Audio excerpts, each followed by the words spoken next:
ही उडदाची डाळ आहे, 1 वाटी. उडदाची डाळ नाही आहे, उडदाच्या डाळीपेक्षा उडीद वापरायचा असा अख्खा. इडलीला, डोश्याला किंवा वडा काय करायचं असेल त्याला, म्हणून मी डाळीपेक्षा उडीद घेतलं आहे. आता हे 4-5 तास पाण्यात भिजत ठेवायचे. त्याच्यानंतरच मिक्सरला रोपायचं. 4-5 तास भिजू दे, म्हणजे चांगली हे होते, भिजते. आणि करायच्या अगोदर 1 तासभर मिक्सरला बारीक करून घ्यायचे. मिक्सरला करायचे, खलबत्ता असला तर खलबत्त्यात करायचे किंवा पाटा वरवंटावर केलं तरी चालतंय. हे बघूया काय करायचं. आता 4-5 तास भिजल्याचा, 1-2 तास म्हणतात, पण 4-5 तास भिजले तर असे उद्द फुगायला पाहिजे. उडदाची डाळ हा उडीद आहे आणि कन्नडमध्ये उद्द म्हणतो, म्हणून मला जास्त उद्दच म्हणायचं होतं. आता ह्याच्यात काय करायचं, ह्या भांड्यात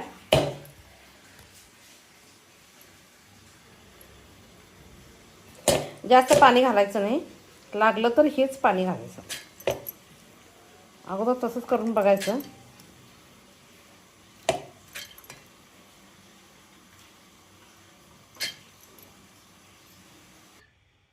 आता या उडदाच्या डाळीत अगदी थोडंसं पाणी घालायचं.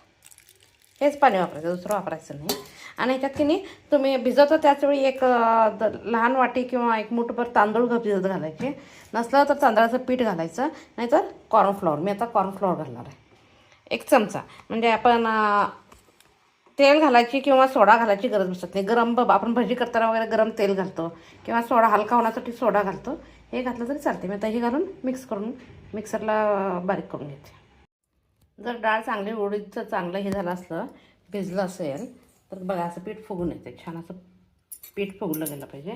आता मी ह्याच्यात हिरवी मिरची, आलं, लसूण आणि जिरं हे सगळं खलबत्त्यात मोठं मोठं कुटून घेतलं आहे. मिक्सरला करायचं आहे, कारण मिक्सरला एकदम नाईस होतं आहे. खलबत्त्यात केलेली टेस्ट पण छान येते. तिखटपणा यायला पाहिजे, म्हणून आपल्याकडं किती मिरच्या तिखट आहेत त्याच्यावर अवलंबून घालायचं.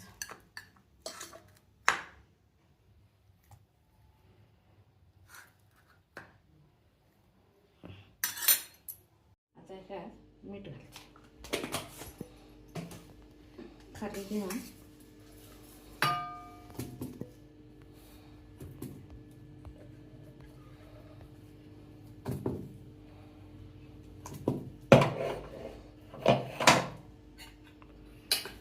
चांगलं फेसायचं.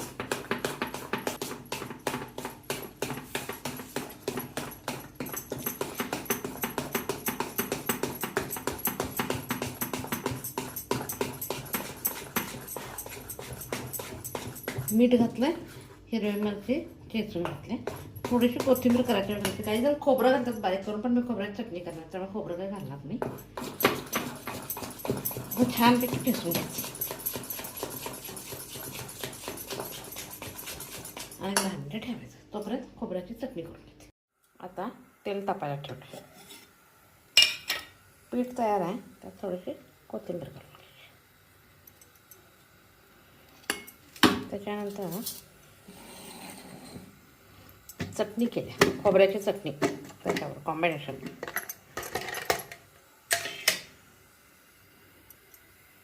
आता तेल तापायला ठेवलं, हे चटणी काढून घ्यायची. मी काही चटणीला फोडणी देत नाही. फोडणी पाहिजे तर एका स्मॉल पॅनमध्ये तेल घालून जिरं, मोहरी, लाल मिरची आणि कडलिंब घालून तडका द्यायचा. पण आम्ही तेल जास्त नको म्हणून मी शक्यतो चटणीला कधी फोडणी देत नाही. आज लिंबू नाही घातला, चिंच घातली मिक्सरला. लिंबू किंवा चिंच दोन्ही पण नसेल तर दही. बघूया तेल तापलं काय. तेल चांगलं तापलं आहे. आता काय करायचं, आता हे चांगलं फेटलं गेलं.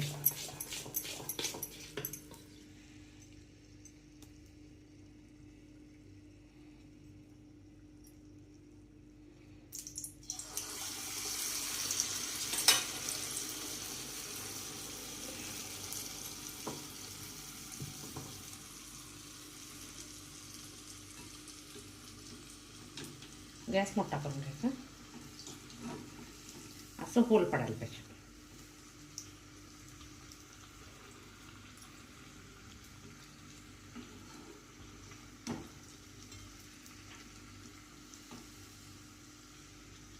मोठ्या साईजचं केलं तर कढई मोठी ठेवून तेल जास्ती वापरायला लागते, मग हे तेल दुसऱ्या दिवशी वापरता येत नाही, तर आरोग्यासाठी चांगलं नाही, थिकनेस येतो त्याला.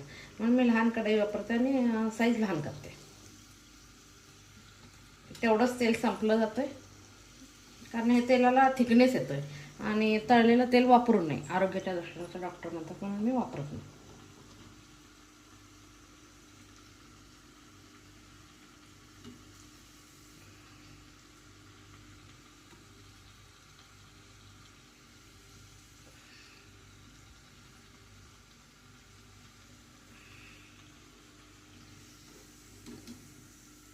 असं सेंटरला होल पाडायचं आणि तसं जर येत नसलं तर काय करायचं, ह्याच्यावर ठेवायचं, ह्याच्यावर पण असं गोलच करायचं आणि असं सेंटरला होल करायचं आणि हळूच सोडायचं खाली.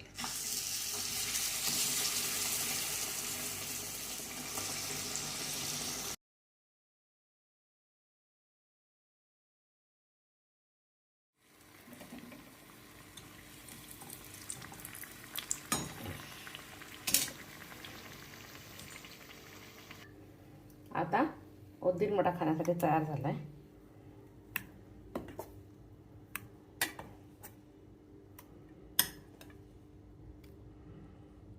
चटणी, वड्याला असं साधारण होल झालं तरी बस भरपूर आहे.